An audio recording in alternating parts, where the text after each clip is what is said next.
Alors, on est rendu à la toute fin. On est rendu à la 10e séance de coaching. Je vous ai réservé la dernière, pour moi, à mon sens, la plus importante. C'est votre système de croyance.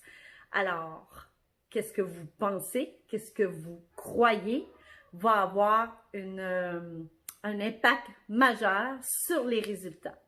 Je ne sais pas comment votre cerveau est programmé, mais est-ce qu'il est programmé pour avoir un poids de forme, pour se métamorphoser, pour être en santé?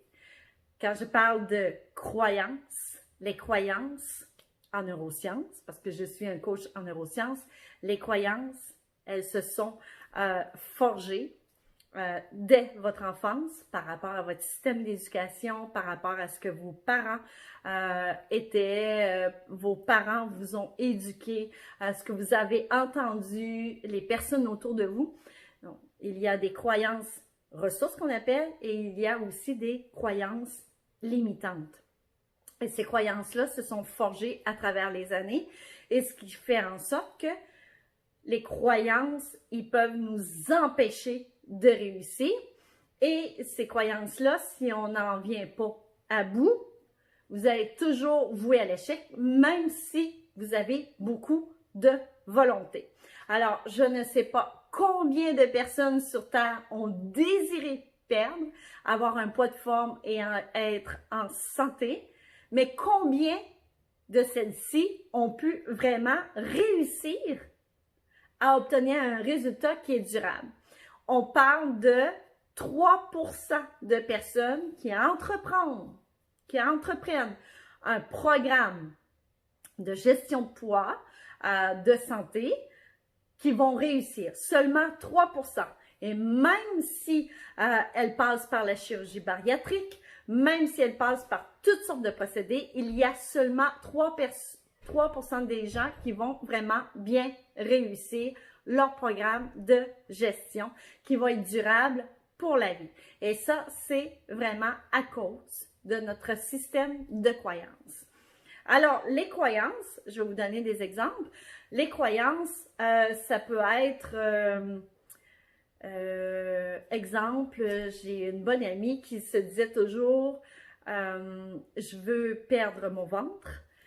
Mais pensait toujours dans sa tête, si je perds mon ventre, il va devenir tout mou comme ma tante, puis je vais être obligée d'avoir une opération. Donc, c'est carrément impossible pour elle de perdre son ventre parce qu'elle est convaincue que si elle le perd, elle va avoir un problème au niveau du raffermissement de sa peau. Elle va devoir passer par l'opération. Donc, nos croyances, elles vont nous saboter. Alors, c'est quelque chose qu'on se répète inconsciemment dans notre tête. Ça peut être si je perds ce poids-là, peut-être je vais perdre des personnes autour de moi.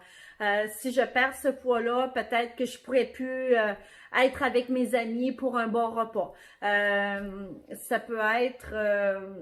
si je perds ce poids-là, je vais être obligée de faire telle chose. Donc, carrément, vous allez commencer par saboter.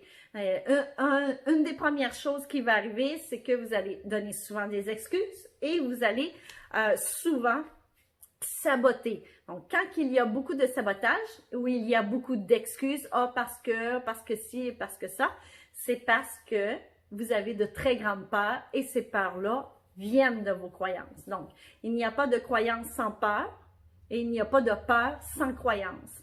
Alors, je vais vous demander de regarder, est-ce que vous êtes une personne qui sabote? Est-ce que vous êtes une personne qui cherche les excuses? Est-ce que vous êtes une personne qui remet à plus tard? Donc, le fameux régime qu'on commence lundi, le lundi. Est-ce que vous êtes ce genre de personne-là? Si c'est le cas, c'est que vous avez des croyances limitantes. Vous avez des croyances qui vous empêchent de réussir, même si vous avez de la volonté. Parce que les croyances, elles sont forgées au niveau du système plus limbique, du cerveau qui est plus ancien, tandis que la volonté, c'est dans votre néocortex. Donc, avant de se rendre à votre néocortex, donc 80% de vos pensées, c'est vraiment tout ce qui est reptilien et système limbique, ce qui veut dire que c'est très difficile à défaire. à moins qu'on fasse un travail sur les croyances. Une première chose que vous pouvez faire, c'est d'en prendre conscience, premièrement.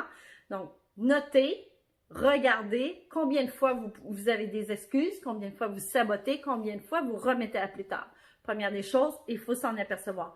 Deuxième des choses, c'est de noter une croyance que vous avez et de tout simplement la transformer avec des mots plus beaux et de la redire et la redire et la redire.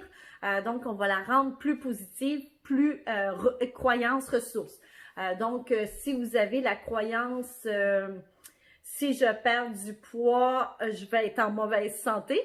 Si je suis mince, ça veut dire que je suis en mauvaise santé. Donc, ça peut être une croyance, ça.